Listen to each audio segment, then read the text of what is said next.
Ya baik, buat kalian semuanya, pejuang TBK.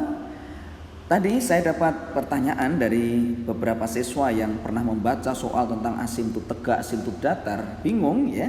Maka kesempatan hari ini kesempatan emas untuk kita cerita tentang asimptot tegak, asimptot datar.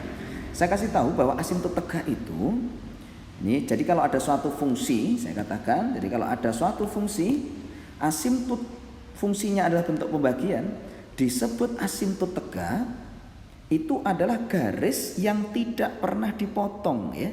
Jadi ingat, asimptot itu artinya garis yang tidak pernah dipotong oleh grafiknya. Jadi tidak pernah dipotong. Nah, jika tegak namanya asimptot tegak. Jika garisnya mendatar yang tidak pernah dipotong oleh kurvanya, yaitu namanya asimptot datar. Jadi garisnya ini adalah garis datar, itu asimptot datar. Nah, syaratnya bagaimana? Agar dia kurvanya sampai tak terhingga, maka dia akan terdapat asimptot tegak. Nah, sekarang berarti syarat agar asimptot terjadi asimptot tegak, syaratnya adalah Y-nya mendekati tak terhingga. Nah, Y akan mendekati tak terhingga itu terjadi pada saat penyebutnya 0. Jadi penyebutnya itu harus 0. Itu namanya asimptot tegak. Jadi kalau ada kurva semacam ini, di sini terdapat kurva, misalkan ada grafik Y fx itu x-2 per 3x-2, maka siapa asimptot tegaknya? Asimptot tegaknya ya berarti penyebutnya ini dinolkan saja. Berarti kalau dinolkan ketemunya 3x-12 sama dengan 0, maka x-nya ketemu 4. Nah, x sama dengan 4 inilah namanya asimptot tegaknya. Ini namanya asimptot tegak. Nah, sekarang asimptot datar yang kayak apa? Asimptot datar itu adalah garis yang mendatar, yang tidak pernah dipotong. Syaratnya apa? Syaratnya x mendekati tak terhingga. Nah, untuk tahu x mendekati tak terhingga, maka kamu harus tahu limit.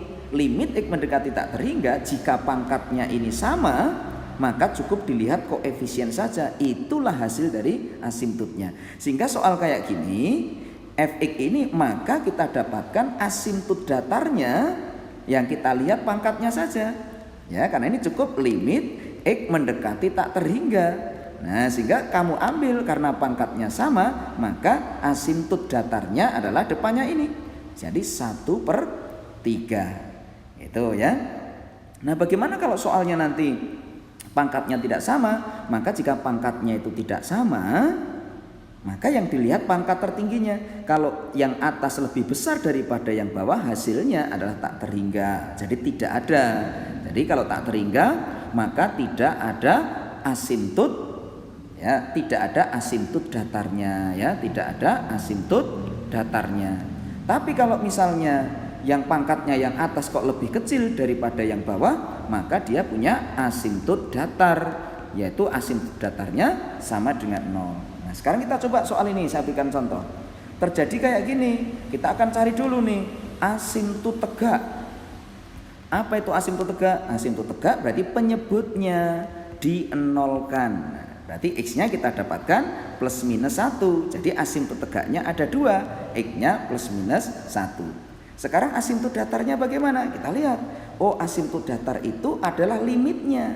Jadi limit x mendekati tak terhingga. Pangkatnya sama. Oh, kalau pangkatnya sama, kamu cukup dilihat koefisiennya saja. Berarti asimptot datarnya, ini asimptot datar kita dapatkan Y sama dengan 3 dibagi 1, yaitu 3. Itu adalah hasil dari limitnya. Nah, tadi pertanyaannya berbobot berkelas karena bernalar tinggi. Soal ini dikatakan ada suatu kurva tidak punya asimptot tegak. Wah, ini bernalar tinggi. Coba kita lihat fungsinya dulu. Kalau kita sederhanakan, di sini Y sama dengan X plus B, ya. Kalau difaktorkan jadi X plus B dikali X plus B, ya, dikali dengan X min A, ya. Saya bagi dengan penyebutnya X kuadrat min A kuadrat, berarti bisa difaktorkan menjadi X plus A dikali X min A dikali dengan X kuadrat ditambah dengan 2. Kita tahu kalau ini kok tidak punya asimptot tegak. Apa syarat asimptot tegak? Syaratnya penyebutnya harus 0. Sedangkan ini tidak mungkin X-nya 0. Kenapa? Karena X kuadrat sama dengan min 2. Oh, ini tidak ya. Tidak ada X-nya. Tidak ada X-nya.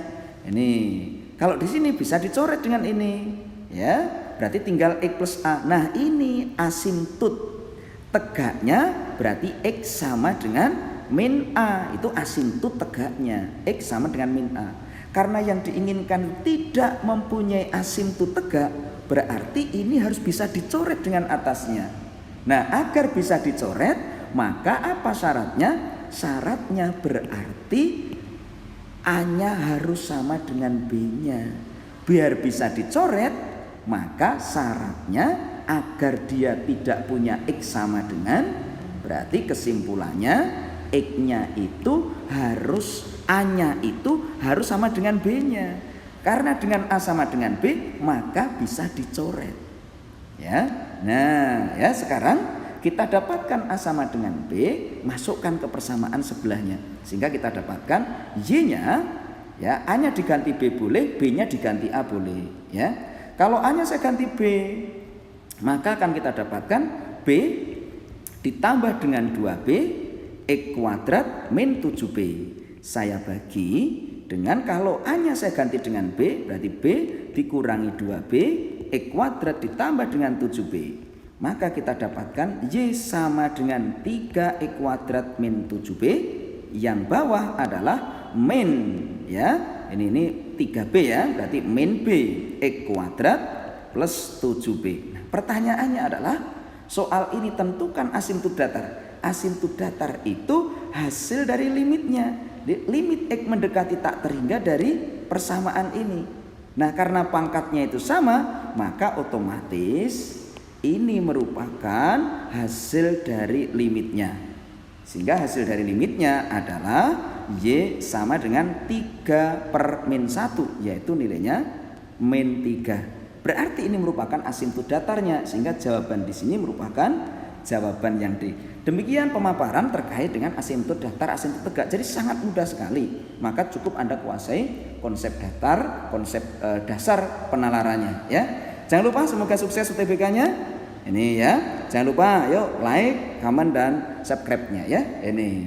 Nah, jadi jangan lupa ini ya. Yang warnanya merah dinunul ya, biar tambah banyak merahnya. Terima kasih semuanya.